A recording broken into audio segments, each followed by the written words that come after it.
Weather Service in Grand Rapids has issued a severe thunderstorm warning for Calhoun County in south central Michigan, Eden County in south central Michigan, until 11:30 p.m. Eastern Daylight Time.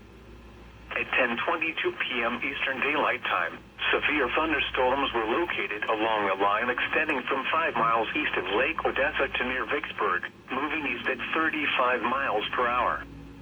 Hazard, 60 miles per hour wind gusts and penny-size hail.